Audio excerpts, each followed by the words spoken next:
الرحمن علم القرآن خلق الإنسان. بسم الله الرحمن الرحيم. إن الحمد لله نحمده ونستعينه ونستغفره ونعوذ بالله من شرور أنفسنا ومن سيئات أعمالنا. من يهده الله فلا مضل له ومن يضلل فلا هادي له.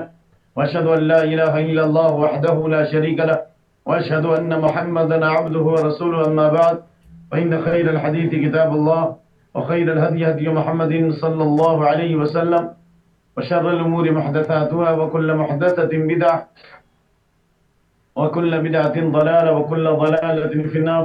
وأعوذ بالله السميع العليم من الشيطان الرجيم من همزه ونفخه ونفثه. ألم تر إلى الذين أوتوا نصيبا من الكتاب يؤمنون بالجبت والطاغوت. اللهم حبب إلينا الإيمان وزينه في قلوبنا وكره إلينا الكفر والفسوق والعصيان واجعلنا من الراشدين. اللهم زينا بزينة الإيمان واجعلنا هداة مهتدين. رب اشرح لي صدري ويسر لي أمري واحلل عقدة من لساني يفقهوا قولي. رب زدني علما. آج کے درس کا عنوان ہے باب ما جاء ان بعض هذه الامة يعبد الاوثان. یہ باب اس بیان میں ہے کہ اس امت کے بعض افراد، بعض قبیلے، بعض لوگ بت پرستی میں مبتلا ہو جائیں گے. یعنی صاحب کتاب نے جس طرح توحید کی تعریف اور توحید کی فضیلت اور توحید کی عظمت کے بیان کے ساتھ شرک اور شرک کی قسموں کے بیان کے ساتھ توحید کو توڑنے والی چیزیں اور توحید کو خراب کرنے والی چیزیں، توحید میں نقص اور خلل پیدا کرنے والی چیزیں ذکر کی ہیں، اور اس کے بعد میں اس باب کا بیان اور اس باب کا ذکر اس بات کی طرف اشارہ ہے کہ جس طرح پچھلی امتوں میں شرک آیا، اس امت میں بھی شرک آئے گا. فرق یہ ہے کہ پچھلی امتیں مکمل شرک میں مبتلا ہو گئی، اللہ کا مکمل عذاب آ گیا اور اللہ نے انہیں صفحہ ہستی سے نیست و نابود کر دیا. جعلناہم احادیث موزع وصب علیہم ربک صوت عذاب. اللہ نے عذاب کا کوڑا برسایا اور اللہ تعالیٰ نے انہیں جڑ سے ختم کر دیا، قصے پارینہ بنا دیا. لیکن اس امت میں شرک غالب نہیں ہوگا. یعنی کچھ نہ کچھ لوگ توحید کے علم کو اٹھائے ہوں گے، صحیح منہج اور صحیح دین پر قائم ہوں گے اور اللہ کے دین کی شمع کو فروزہ کریں گے. چنانچہ اس سلسلے میں مؤلف رحمہ اللہ نے سورہ نساء کی آیت نمبر 51 ذکر فرمائی باب کے بعد. الم تر الی الذین اوتوا نصیبا من الکتاب یؤمنون بالجبت والطاغوت. الم تر یعنی کہ آپ نے نہیں دیکھا ان لوگوں کی طرف، کیا آپ نے غور و فکر نہیں کیا، کہ آپ نے ان لوگوں کا مشاہدہ نہیں کیا جنہیں کتاب کا ایک حصہ دیا گیا، یعنی کتاب کا علم دیا گیا. یعنی یہود و نصارہ مراد ہے، یہود و نصارہ میں سے بعض لوگ جنہیں کتاب کا کچھ علم دیا گیا لیکن انہیں کتاب پر عمل نہیں، لیکن انہوں نے کتاب پہ عمل نہیں کیا، توحید کی باتوں کو انہوں نے آشکارا نہیں کیا، بلکہ وہ لوگ یؤمنون بالجبت والطاغوت، بتوں اور شیطانوں پر ایمان لاتے ہیں. جبت کے کئی معنی ہیں جن کا بیان آئے گا، لیکن ان میں سے ایک معنی بت، طاغوت کے کئی معنی ہیں جن تمام معنی کا خلاصہ کیا ہے شیطان. وہ بتوں اور شیطانوں پر ایمان لاتے ہیں. اسی طرح اللہ رب العالمین نے ان یہود و نصارہ کے بارے میں فرمایا، بالخصوص یہود کی طرف اشارہ ہے، کیا میں تمہیں خبر نہ دے دوں هل انبئکم بشر من ذلک مثوبۃ عند اللہ، اس سے بھی زیادہ بدترین جنہیں اللہ کے پاس بدلہ دیا گیا ہے، یعنی فاسق و فاجروں سے زیادہ جنہیں اللہ تعالیٰ نے سزا دی. وہ کون لوگ ہیں؟ وہ یہود ہیں، ولعنہ اللہ، جن پر اللہ نے لعنت کی، نعوذ باللہ من ذلک، وغضب علیہ، اور اللہ نے ان پر غضب اتارا، وجعل منهم القردۃ والخنازیر وعبد الطاغوت، اور اللہ نے ان میں سے بعض لوگوں کو بندر بنا دیا اور بعض کو خنزیر یعنی سور بنا دیا. وعبد الطاغوت، اور ایسے لوگوں کو برپا کیا جنہوں نے طاغوت کی عبادت کی. یہ قرأت میں وعبد الطاغوت کی شیطانوں کی عبادت کرنے والا بنایا، شیطانوں کا بندہ بنا دیا، نعوذ باللہ من ذلک. سورۃ المائدہ آیت نمبر 61. اور اللہ کا یہ فرمان سورہ کہف میں، اصحاب کہف کے واقعے میں، جب ان کا پتہ چلا یہ غار میں چھپے ہوئے 309 سالوں کے بعد، تو جو لوگ غالب آ گئے اپنے معاملے پر، یعنی الذین غلبوا، کہا ان لوگوں نے جو غالب آ گئے اپنے معاملے پر، کہ ہم ضرور بھی ضرور ان کے اوپر، یعنی ان کے مرقد پر مسجد بنائیں گے۔ سورۃ الکہف آیت نمبر 21۔ پہلی آیت میں اللہ رب العالمین نے اہل کتاب کا ذکر کیا ہے، جو کہ آسمانی کتاب پر ایمان لاتے تھے اور پچھلے انبیاء کرام پر ایمان لاتے تھے۔ وہ قبر اور قیامت، جنت و جہنم کو مانتے تھے، اور اللہ نے علم کے اعتبار سے بھی ممتاز کیا تھا، اور اللہ نے مالی اعتبار سے بھی بے نیاز کیا تھا، بلکہ اللہ نے سارے عالم پر فضیلت دی تھی ان کے زمانے میں، اور اللہ نے ان پر من و سلوہ کا سایہ، من و سلوہ نازل کیا تھا، بدریوں کا سایہ کیا تھا۔ اللہ نے میدان تیہ میں 40 سال تک ان پر بادل کا سایہ کیا تھا، اور اللہ تعالیٰ نے ایسی ایسی نعمتیں دی جو اللہ نے دنیا کی کسی قوم کو نہیں دی، نہ دی اور نہ اللہ دے گا، ایسی ساری نعمتیں بھی۔ لیکن جب انہوں نے توحید کو شرک سے بدل دیا اور انبیاء کی تعلیمات کو مسخ کر دیا اور یا چینج کر دیا، اور اللہ کی طاعت و بندگی کی جگہ معصیت میں مبتلا ہو گئے، اور جو چیزیں اللہ نے حلال کی تھی ان کو حرام، اور جو چیزیں حرام تھی ان کو حلال کر دیا، تو اللہ رب العالمین نے ان کے اوپر لعنت کی اور اللہ کا غضب نازل ہوا۔ فباؤوا بغضب علی غضب، پے در پے اللہ کے غضب کے شکار ہوئے، بلکہ اللہ نے اعلان کر دیا وَإِذْ تَأَذَّنَ رَبُّكَ لَيَبْعَثَنَّ عَلَيْهِمْ إِلَىٰ يَوْمِ الْقِيَامَةِ مَن يَسُومُهُمْ سُوءَ الْعَذَابِ، تیرے رب نے اعلان کر دیا کہ ان پر اللہ رب العالمین ایسوں کو مسلط کرے گا، اور ایسے ظالم و جابروں کو اللہ تعالیٰ ان پر بھیجے گا جو انہیں سخت عذاب سے دوچار کریں گے قیامت تک۔ ان کی گمراہی کی وجہ یہی تھی کہ انہوں نے انبیاء کی تعلیمات کو مسخ کر دیا اور انبیائی مشن کو فراموش کر دیا۔ اور اللہ نے فرمایا یؤمنون بالجبت، وہ ایمان لاتے ہیں جبت پر۔ جبت کے معنی بت، اور جبت کے معنی کاہن، اور جبت کے معنی جادوگر، اور طاغوت کے معنی شیطان۔ بعض سلف کی تفسیر کے مطابق جبت سے مراد جادوگر ہے اور طاغوت سے مراد شیطان ہے، جیسا کہ حضرت عمر بن خطاب رضی اللہ عنہ سے روایت۔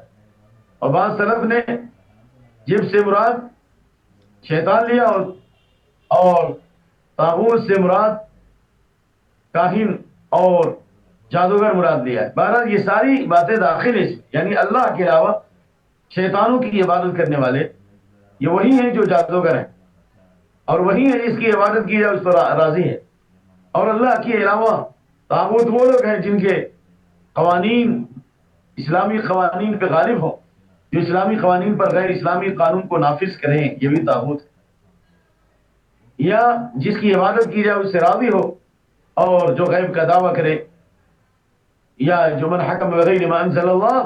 اور طاغوت وہ بھی ہے جو اللہ کی شریعت کو جانتے بوجھتے ہوئے چھوڑ کر غیر اسلامی شریعت کی روشنی میں فیصلہ کرے، یہ سب کے سب جبت اور طاغوت میں داخل ہے۔ لیکن عمومی معنی جبت سے مراد بت پرست یا بت، اور طاغوت کے معنی شیطان، کیونکہ شیطان تمام فتنے و فساد کی جڑ ہے۔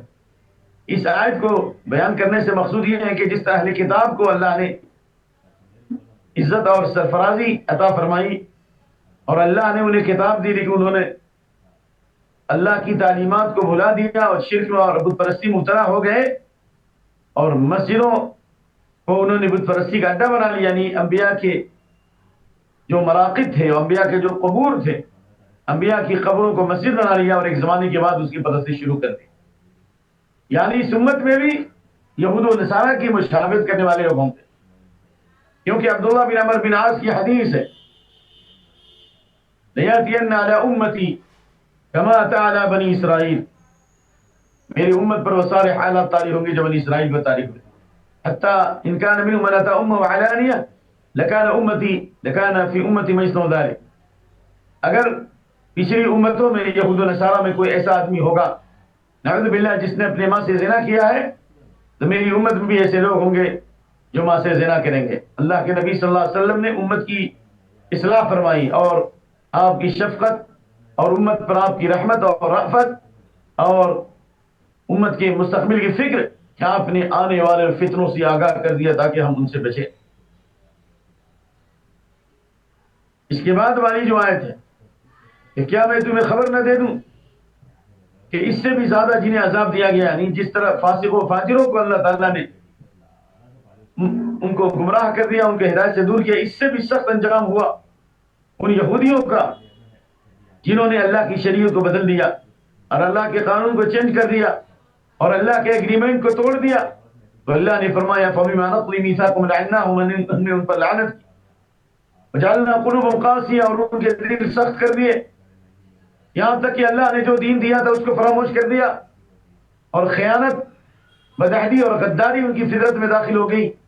وَأُشْرِبُوا فِي قُلُوبِهِمُ الْعِجْلَ، جس طرح پانی پینے سے پانی پورے جسم میں سرایت کر جاتا ہے، وَأُشْرِبُوا فِي قُلُوبِهِمُ الْعِجْلَ، بچڑے کی عبادت ان کے روح و ریشے میں سرایت کر دی گئی، ان کے گناہوں کی وجہ سے، ان کے معصیت کی وجہ سے، اللہ کے دین کو چھوڑنے کی وجہ سے۔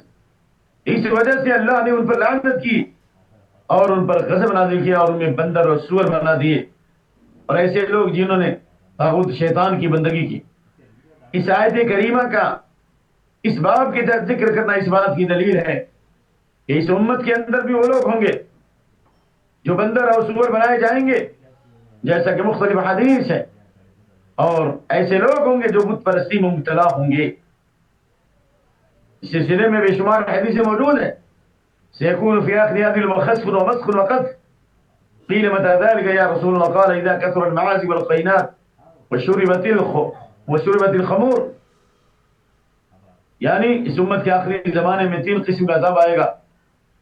اللہ رب العالمین شیروں و شکروں کو بندروں اور سوروں سے مسخ کر دے گا، اور آسمان سے پتھروں کی بارش ہوگی اور زمین میں اللہ دھسا دے گا۔ پوچھا گیا کب؟ کہا جب گانے باجے کے سامان پھیل جائیں، گانے والیوں کی کثرت ہو جائیں گی، اس کو فجور کی گرم بازاری ہوگی، شراب خوری عام ہوگی، اس وجہ سے اللہ کا عذاب آئے گا۔ تو معلوم یہ ہوا کہ جو برائیاں اسی امتوں میں تھی جو انبیاء کی تعلیمات سے برگشتہ ہو کر بہت ساری برائیوں میں مبتلا ہو گئے، اخلاق کی خرابیوں میں گرفتار ہو گئے، اس امت میں بھی ایسے لوگ ہوں گے، لیکن اللہ تعالیٰ اس دن کی حفاظت کے لیے ایک جماعت کو قائم رکھے گا جو حق پر غالب ہوگی، اگرچہ ان کی تعداد تھوڑی کیوں نہ ہو، لیکن پوری دنیا میں خیر، پوری دنیا میں شر غالب نہیں ہو سکتا، یعنی پوری دنیا میں خیر مکمل طور سے غالب نہیں ہوگا اس اعتبار سے کہ توحید کا چرچا ختم ہو جائے، بلکہ اللہ رب العالمین دین کو باقی رکھے گا چاہے تھوڑے لوگوں میں کیوں نہ ہو۔ اس کے بعد جو اللہ تعالیٰ نے فرمایا اصحاب کہف کے واقعے میں، قال الذین غلبوا علی امرہم، جو لوگ غالب ہو گئے اپنے ان کے معاملے پر، یعنی اصحاب کہف کو 309 سالوں کے بعد اللہ نے اٹھایا اور بستیوں میں گئے وہ، اور لوگوں نے انہیں پہچان لیا کہ کچھ لوگ تھے جو آج سے پہلے کئی سو سال پہلے چلے گئے اور لوٹے نہیں۔ پھر اللہ رب العالمین نے ان کو ہمیشہ ہمیشہ کے لیے سنا دیا۔ اس مقام پر آنے کے بعد تو اس وقت کی قوم نے کہا کہ ہم ان کی قبروں پر، یعنی ان کے مسکن پر ہم مسجد بنائیں گے۔ یہ بطور مذمت کے ہے، یہ بطور تعریف کے نہیں ہے، یعنی حق والے اس بات کے لیے تیار نہیں تھے کہ ان کی خوابگاہوں پر یا ان کے مرقد پر یا ان کے لیٹنے کی جگہ پر مسجد بنائی جائے، لیکن جو لوگ غالب تھے، جو قوت والے تھے، انہوں نے کہا کہ ہم مسجد بنائیں گے بطور مذمت کے۔ یہ ذکر کرنا ہے کہ جس طرح پچھلی امتوں نے نیک لوگوں کی قبروں پر مسجد بنائے، اس امت میں بھی ایسے لوگ ہوں گے جو صالحین اور انبیاء کی قبروں پر مسجد بنائیں گے۔ اور آپ نے پچھلے ابواب سے یہ ساری باتیں معلوم کر لی کہ نبی صلی اللہ علیہ وسلم کے علاوہ جتنی انبیاء کی قبریں گزری الا ماشاءاللہ، ان تمام انبیاء کی قبروں کو انہوں نے سے جگہ بنا لیا، لیکن اللہ نے نبی صلی اللہ علیہ وسلم کی دعاؤں کی برکت سے آپ کی قبر کی حفاظت فرمائی، اور اللہ تعالیٰ قیامت تک حفاظت فرمائے گا۔ چنانچہ اس بات کے تحت اس آیت کا ذکر کرنا اس بات کی دلیل ہے، اس امت میں بھی جو شرک و بت پرستی میں ڈوبیں گے، جن کی شان و شوکت ہوگی دنیاوی اعتبار سے، وہ بھی قبروں پر مسجد بنائیں گے، لیکن ان کا عمل یہ مقبول نہیں ہوگا بلکہ مردود ہوگا، اور وہ لوگ بھی ملعون ہوں گے۔ اس کے بعد جو حدیث ہے جس کے راوی حضرت ابو سعید الخدری ہیں، کہتے ہیں کہ اللہ کے نبی صلی اللہ علیہ وسلم نے ارشاد فرمایا لَتَتَّبِعُنَّ سَنَنَ مَنْ كَانَ قَبْلَكُمْ حَذْوَ الْقُذَّةِ بِالْقُذَّةِ حَتَّى لَوْ دَخَلُوا جُحْرَ ضَبٍّ لَدَخَلْتُمُوهُ قالوا يا رسول الله اليهود والنصارى قال فمن أخرجاه، کہ تم اپنے سے پہلے لوگوں کی مکمل اقتداء اور پیروی کرو گے تیر کی طرح، جس طرح ایک تیر دوسرے تیر کے برابر ہوتا ہے اسی طرح بالکل برابر سرابر تم یہود و نصارہ اور مشرکین کی پیروی کرو گے، یہاں تک کہ اگر وہ کسی سانڈ کسی گوہ کے بل میں اگر داخل ہو گئے تو تم لوگ بھی داخل ہو جاؤ گے۔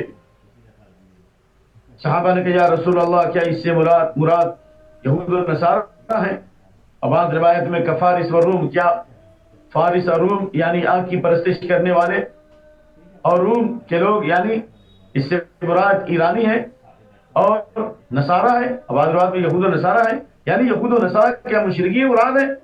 تو آپ نے فرمایا فمن، کون ہو سکتے ہیں، یعنی یہی مراد ہے۔ اس میں بھی نبی صلی اللہ علیہ وسلم نے اس بات کی خبر دی ہے کہ اس امت کے اندر ایسے لوگ ہوں گے جو مشرکین کی پیروی کریں گے، ان کے عقیدے کو اختیار کریں گے، ان کے مذہب کو اختیار کریں گے، اسلامی شاہراہ کو چھوڑ دیں گے، انبیائی مشن کو فراموش کر جائیں گے تو انہیں منزل نہیں مل سکتی ہے۔ اور اس کے بعد والی حدیث ثوبان جو لمبی حدیث ہے جس کے اندر اللہ کے نبی صلی اللہ علیہ وسلم کی ارشاد ہے کہ آپ نے فرمایا اللہ تعالیٰ نے میرے لیے زمین کو جمع کر دیا، یعنی زمین کو اللہ نے سکوڑ دی، زمین کو اللہ رب العالمین نے آپ کے لیے سکوڑ دیا۔ فرأیت مشارقها ومغاربها، میں نے مشرق اور مغرب دیکھ لیے، یہ نبوت کا معجزہ، علم من اعلام النبوہ، مشرق اور مغرب کو دیکھا، کیونکہ مسافت مشرق اور مغرب کی زیادہ ہے، شمال و جنوب کی مسافت کم ہے اور آبادیاں مشرق اور مغرب میں زیادہ ہیں، شمال جنوب میں کم ہیں۔ وَإِنَّ أُمَّتِي سَيَبْلُغُ مُلْكُهَا مَا سُئِلَ لِي مِنْهَا، اور میری امت کی بادشاہت وہاں تک جائے گی جہاں تک اللہ نے میرے لیے ظاہر فرما دیا، اور جہاں تک اللہ نے زمین کو میرے لیے زمین کے پردے ہٹا دیے۔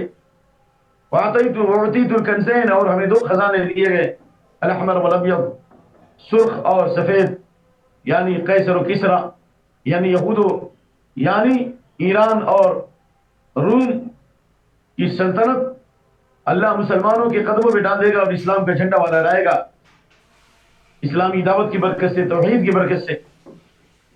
وَإِنِّي سَأَلْتُ رَبِّي لِأُمَّتِي أَلَّا يُهْلِكَ بِسَنَةٍ بِعَامَّةٍ، اور میں نے اپنے رب سے دعا کی اپنی امت کے لیے، دو دعائیں کی، بعض روایت میں 3 دعائیں کی، 2 دعا قبول ہو گئی اور 1 دعا قبول نہیں ہوئی۔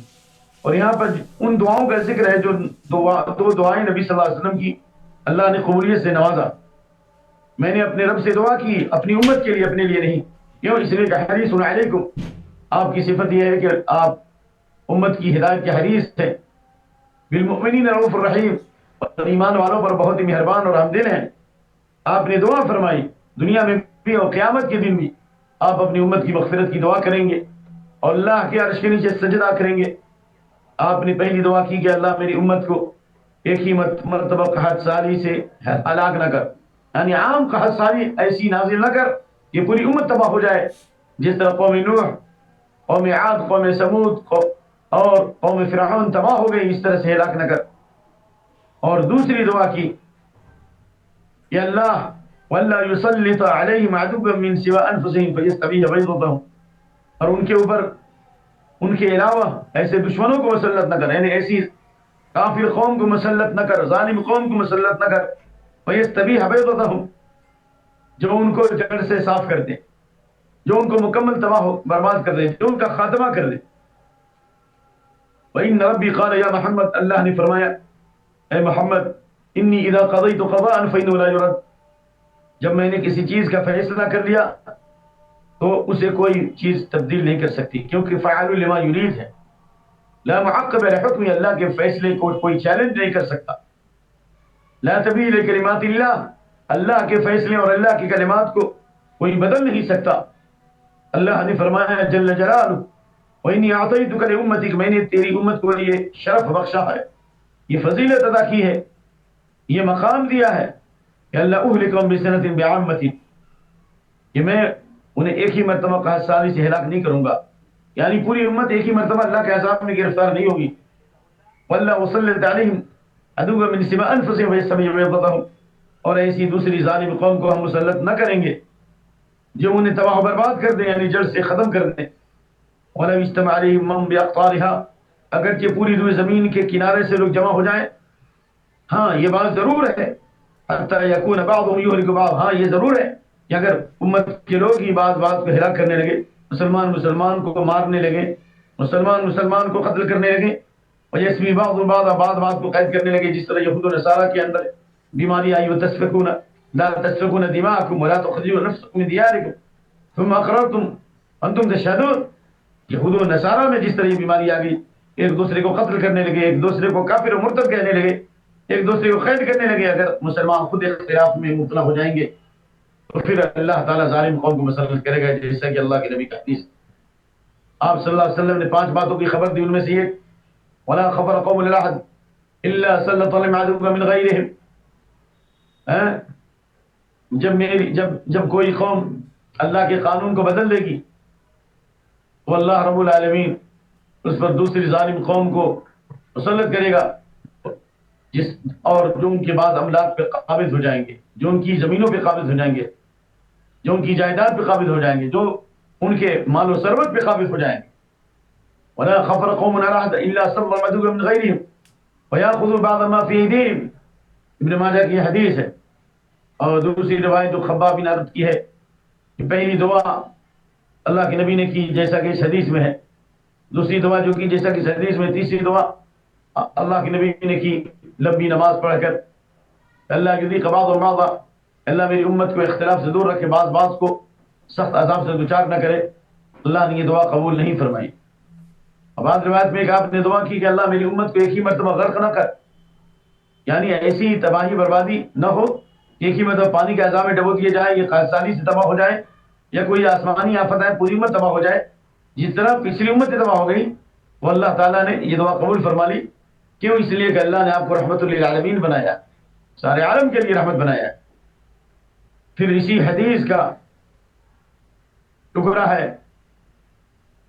یہ حدیث ابو داؤد کے اندر، مسند احمد وغیرہ میں بھی ہے، اور اس کا ابتدائی حصہ صحیح مسلم میں جیسا کہ پڑھا گیا، لیکن اس کے بعد والے حصے جو مسلم کے علاوہ ہے، جیسے کہ برقانی نے اپنی صحیح میں کہا، اور دارمی میں بھی روایت موجود ہے، سنن ابی داؤد وغیرہ میں بھی، ابن ماجہ میں بھی، اور علامہ البانی نے صحیح الجامع میں حدیث نمبر 1773 میں ذکر کیا۔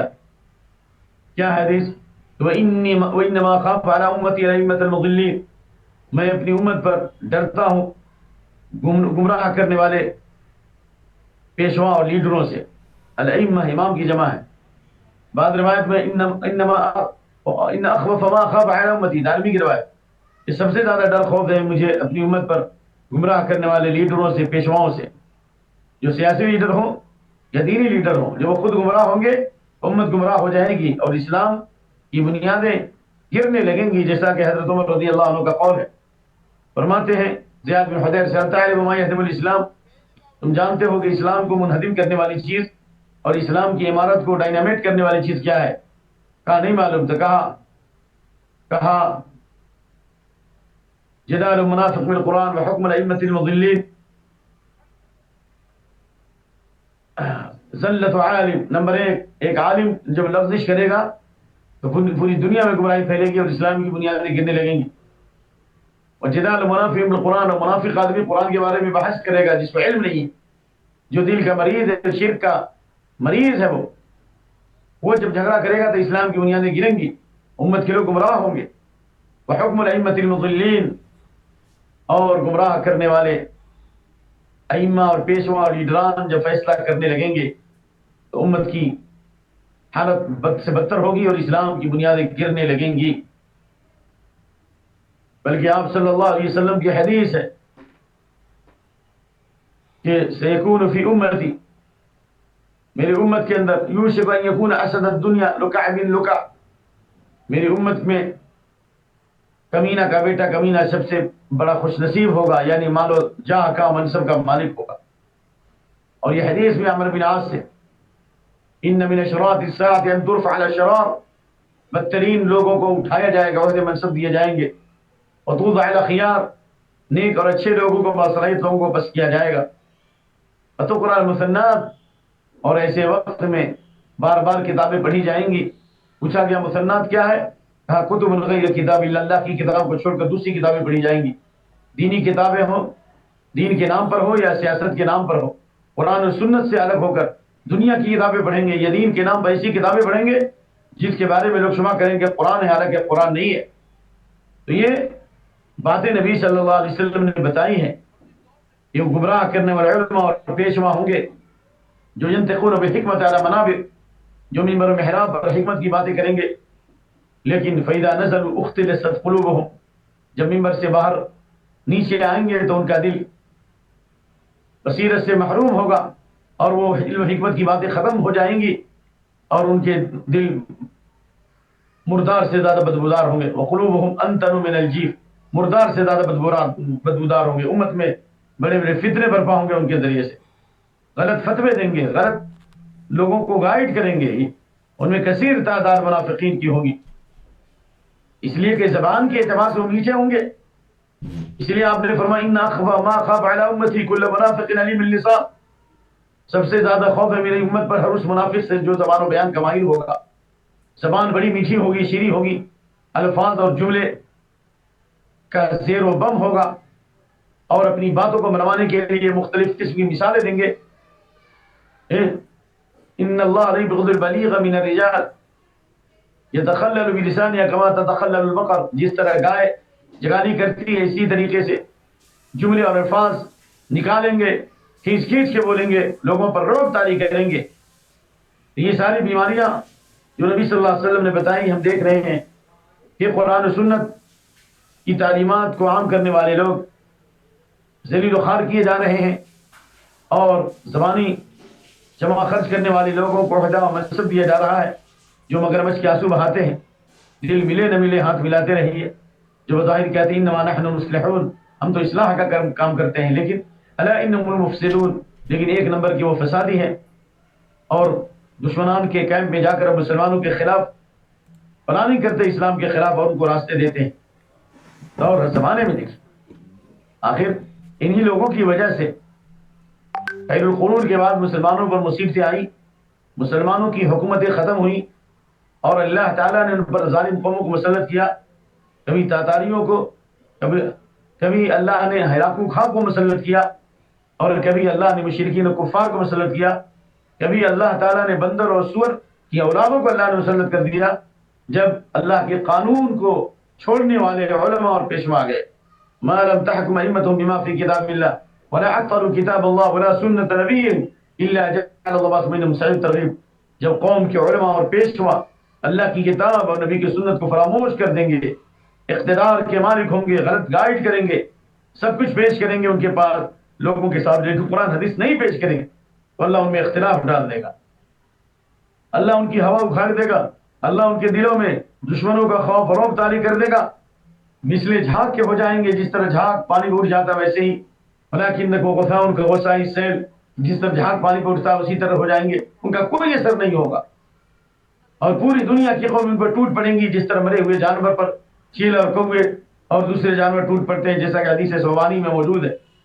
آپ نے اس سے پہلے بھی حدیث سنی ہوگی کہ دنیا کی ساری قومیں ٹوٹ پڑیں گی.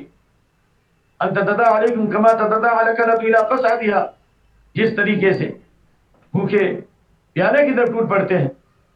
صحابہ نے کہا کہ ہماری تعداد کم ہوگی، کہا نہیں تمہاری تعداد بہت زیادہ ہوگی لیکن پانی کے جھاگ کی طرح ہو جاؤ گے اور اللہ تعالیٰ تمہارے دل میں کمزوری پیدا کر دے گا تمہاری بدعملی کی وجہ سے، بدنیتی کی وجہ سے، دلوں کے فساد اور عمل کے فساد کی وجہ سے، انبیائی مشن سے برگشتہ ہونے کی وجہ سے، قرآن و سنت کو نظر انداز کرنے کی وجہ سے اللہ تمہارے دلوں وہن پیدا کر دے گا. وہن کیا؟ حب الدنیا وکراہیت الموت، دنیا کی محبت تمہارے رگو ریشے میں آ جائے گی.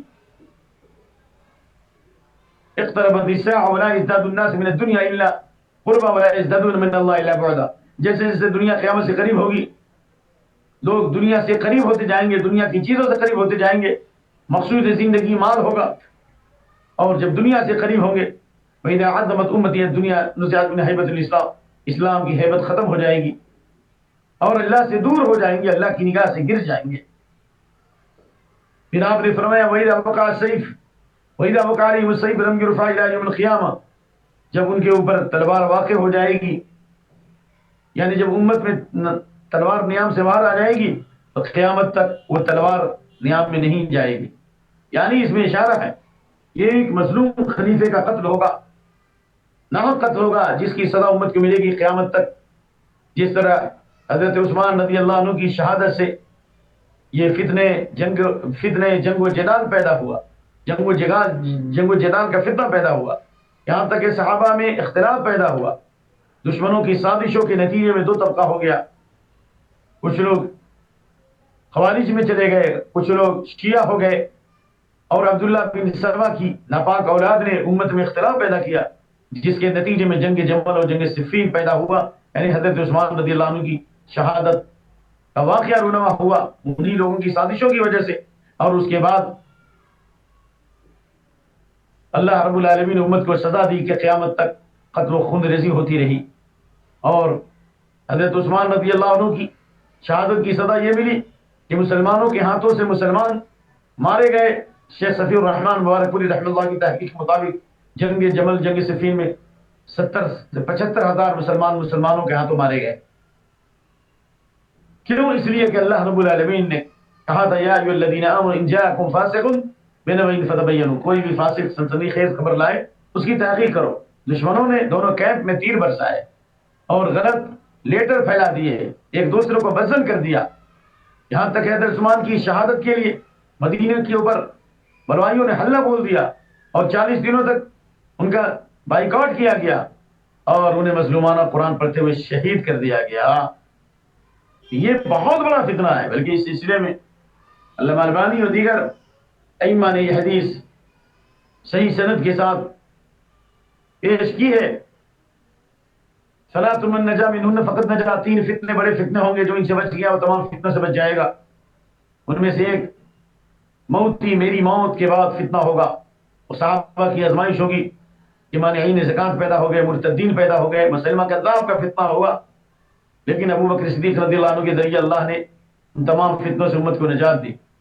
اور دوسرا وقتل خلیفۃ مضطہد وقتل خلیفۃ مستبر بالحق، ایک مظلوم خلیفہ کو جو حق پر قائم ہوگا اسے شہید کیا جائے گا. اس میں اشارہ ہے کہ حضرت عثمان کا فیصلہ حق کا فیصلہ تھا. یہ نہیں کہ بعض رنگین قسم کے لوگ کہتے ہیں حضرت عثمان صحابی تو ضرور ہیں لیکن ان کے اندر قوت فیصلہ نہیں تھا، نعوذ باللہ، اور انہوں نے اقربا پروری کی اور انہوں نے رشتہ داری کی بنیاد پر عہدے منصب دیے، جس کے اوپر علامہ حافظ صلاح الدین یوسف رحمہ اللہ نے خلافت و ملوکیت کا تحقیق کے جائزے میں ذکر کیا ہے. آپ اس کتاب کو ضرور پڑھیں. تو آپ نے فرمایا ایک خلیفہ یعنی حضرت عثمان کو شہید کیا جائے گا، اس سے بڑے بڑے فتنے پر پیدا ہوں گے، بڑے بڑے مصائب و آلام سے امت دوچار ہوگی. اور تیسرا فتنہ دجال کا فتنہ ہے. اس کے بعد آپ نے فرمایا وَلَا تَقُومُ السَّاعَةُ حَتَّى يَلْحَقَ حَيٌّ مِّنْ أُمَّتِي بِالْمُشْرِكِينَ، حَتَّى تَلْحَقَ قَبَائِلُ مِنْ بِالْمُشْرِكِينَ، دونوں روایت. قیامت قائم نہیں ہوگی یہاں تک کہ میری امت میں بھی مشرکوں کی مشابہت اور ان کی پیروی کرنے والے لوگ ہوں گے، مشرکوں سے مل جائیں گے. یعنی عقیدے کے اعتبار سے ملیں گے، دین کے اعتبار سے ملیں گے، اخلاق اور کیریکٹر کے اعتبار سے ملیں گے، شکل و صورت بھی ان کی طرح بنا لیں گے، نام بھی چینج کر لیں گے. کیا امت نے مشرکین کی پیروی نہیں کی؟ آپ چلے جائیے ارتداد کا فتنہ قریوں و دیہاتوں میں کس طرح ہے، کس طرح سے لوگ قادیانی ہو رہے ہیں، کس طرح لوگ دین سے ہٹ رہے ہیں. شکیل بن حنیف کا فتنہ، قادیانیت کا فتنہ، اور احمد عیسیٰ کا فتنہ جو قبر قیامت کا انکار کرنے والے القاریہ کا معنی بتاتے ہیں، یعنی جنگ القاریہ کا معنی بتاتے ہیں تھرڈ ورلڈ وار ہوگی نعوذ باللہ، جبکہ اللہ نے قیامت کا تذکرہ کیا ہے. خود تو بدلتے نہیں، قرآن کو بدل دیتے ہیں. کہ میری امت میں کہ قبیلے، یعنی اس میں اشارہ ہے کہ بڑے پڑھے لکھے لوگ، دانشور لوگ، اپ ٹو ڈیٹ کہلانے والے لوگ، انٹلیکچوئل لوگ بھی مشرکوں سے مل جائیں گے. دنیا کے معاملے ہوشیار ہوں گے، دین کے معاملے بالکل اندھے ہو جائیں گے.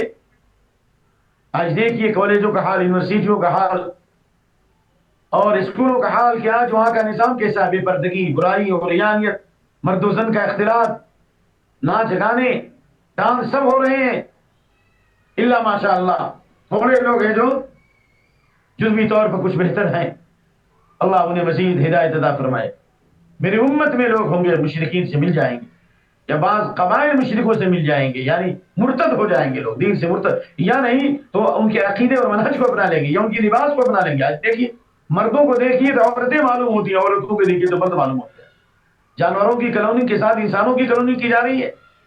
یہ سب کیا خطرناک منصوبے تیار ہو رہے ہیں اور کیسے کیسے واقعات ہو رہے ہیں، شریعت سے کیسی کیسی بغاوت ہو رہی ہے۔ پچھلی امتوں میں جتنی برائیاں پیدا ہوئی ہیں اور جن کی بنیاد پر اللہ نے ہلاک کر دیا، وہ ساری بیماریاں بیک وقت امت میں آ چکی ہیں، اور حدیث کے مطابق وہ ساری بیماریاں اس امت میں آئیں گی۔ لیکن اس کے باوجود اللہ کی رحمت اور اس کا فضل ہے کہ اللہ نے امت کو مکمل تباہ نہیں کیا ہے۔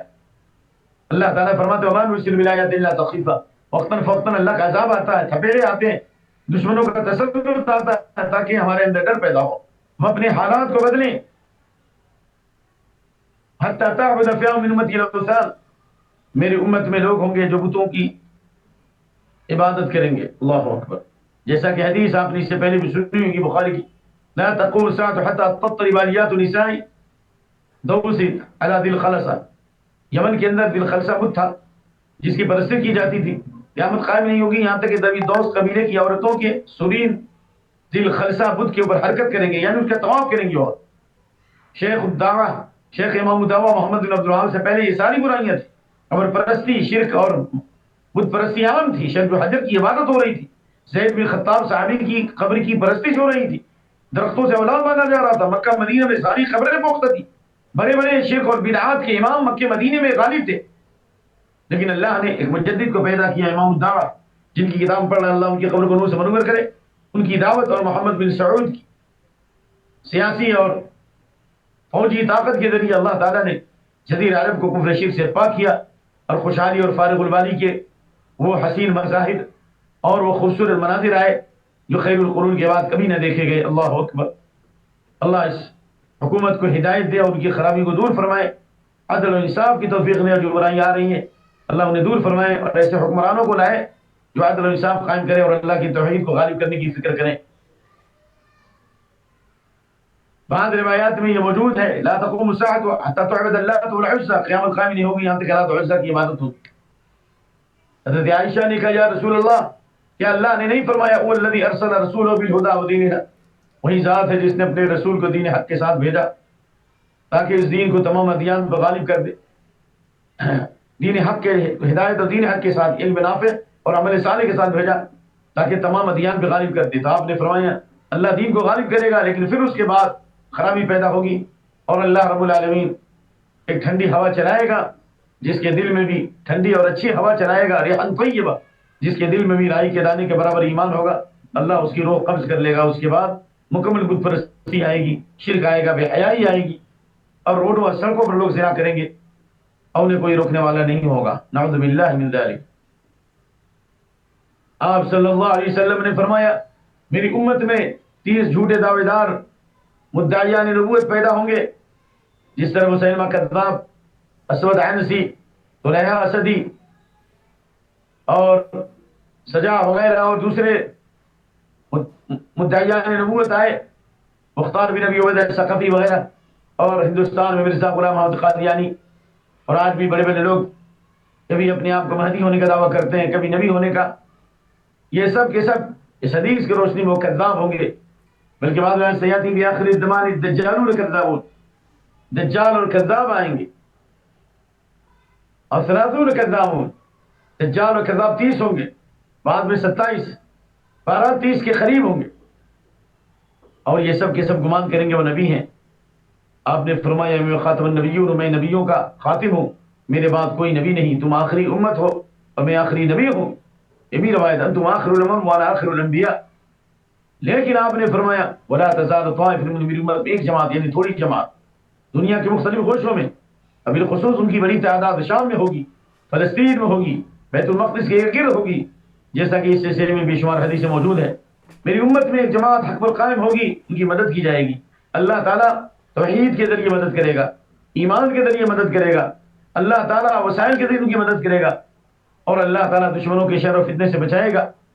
لا یضر من خذل، ان کو رسوا کرنے والے ان کو نقصان نہیں پہنچا سکتے، یعنی ان کو مشن سے نہیں روک سکتے۔ یہ بلائے علیکم انفسکم، اپنے آپ کو لازم پکڑو، لا یضرکم من ضل اذا اهتدیتم، جب تم ہدایت پر آ جاؤ گے گمراہ ہونے والے تم کو نقصان نہیں پہنچا سکتے. یعنی وہ صحیح دین پہ قائم ہوں گے، صحیح دین پر عمل پیرا ہوں گے، امن کی دعوت دیں گے، شانتی کی دعوت دیں گے، توحید کی دعوت دیں گے، صحابہ کی عظمت کی دعوت دیں گے، صحابہ کے منہج کی دعوت دیں گے، دہشت گردی کا خاتمہ کریں گے، دنیا میں امن و امان لائیں گے. اور اسی سلسلے کی کڑی ہوگی کہ امام مہدی کا ظہور ہوگا، حضرت عیسیٰ علیہ السلام کا نزول ہوگا. تو یہ ساری حق والی جماعت اس گروہ میں اور اس پارٹی میں داخل ہو جائیں گی، اور اللہ ان کے ذریعے پوری دنیا میں امن قائم فرمائے گا. ان کو رسوا کرنے والے نقصان نہیں پہنچا سکتے، اور ان کی مخالفت کرنے والے ان کو مشن سے دور نہیں کر سکتے. حتیٰ یأتی امر اللہ، یہاں تک اللہ کا حکم آ جائے. یعنی آخری وقت جو روح جس کے دل میں برائی کے دانے کے برابر ایمان ہوگا، روح قبض کر لی جائے گی. اس سے پہلے پہلے اللہ رب العالمین اس امت میں اہل حق کی ایک تعداد رکھے گا جو مختلف گوشوں میں ہوں گے، علم حدیث کے میدان میں، تفسیر کے میدان میں، اور اسی طریقے سے دعوت کے میدان میں. ہر میدان میں اللہ ایسے لوگوں کو برپا کرے گا. گرچہ وہ دنیا کے مختلف خطوں میں پھیلے ہوں گے، لیکن ان کے دل ایک دوسرے سے جڑے ہوں گے. جی، اور یہ اس وقت خاص طور سے وہ حدیث جو عبداللہ بن عمر والی جو حدیث ہے کہ دجال کے بالکل قریب جتنے اہل حق ہوں گے وہ الگ، ان کا گروپ الگ ہو جائے گا، اور جتنے منافقین ہوں گے ان کا گروپ الگ ہو جائے گا. تو اس وقت دجال کا انتظار کرو، اس دن یا اس کے کل ہو کر. یہ حدیث بھی امام ابو داؤد نے کتاب الفتن میں ذکر کی ہے. بہرحال میں نے تفصیل درس میں نہیں پیش کی، صرف ترجمہ اور ہلکی تشریح کی. اس میں مسائل بہت زیادہ ہیں، لیکن شاید کہ مسائل کے استنباط کے تعلق سے زیادہ وقت نہیں ہے. جو موٹی موٹی باتیں تھیں میں نے آپ کے سامنے پیش کر دیا. اللہ سے دعا ہے کہ اللہ ہمیں صحیح دین سیکھنے کی توفیق عطا فرمائے، اس پر عمل کرنے کی، اس کی دعوت دینے کی، اور جو فتنوں کا سیلاب ہے اللہ اس میں ہماری حفاظت فرمائے. یہ فتنے جو رونما ہوں گے نا، اللہ کے نبی کی جو حدیث صلی اللہ علیہ وسلم کہ چلنے والا جو ہے کھڑا جو ہوگا وہ بیٹھنے والے سے بہتر ہوگا، اور چلنے والا یعنی جو کھڑا ہوگا، جو بیٹھنے والا بیٹھنے والا کھڑے ہونے والے سے، کھڑے ہونے والا چلنے والے سے، چلنے والا دوڑنے والے سے بہتر ہوگا. یعنی یہ فتنے بہت زیادہ ہوں گے. اس لیے ایسے وقت میں لوگوں کو چاہیے حلاس الوجود اپنے گھروں کو لازم پکڑیں، اور علیہ بخاصۃ نفسک اپنے آپ کو لازم پکڑے، اور علماء کے ساتھ رہے، فتنوں سے دور رہے، نیک اور صالحین کی صحبت میں رہے. اقول قولی هذا واستغفر الله لي ولكم ولسائر المسلمين واستغفروا انه الغفور الرحيم. سبحانك اللهم وبحمدك واشهد ان لا اله الا انت واستغفرك واتوب اليك. السلام عليكم ورحمة الله وبركاته.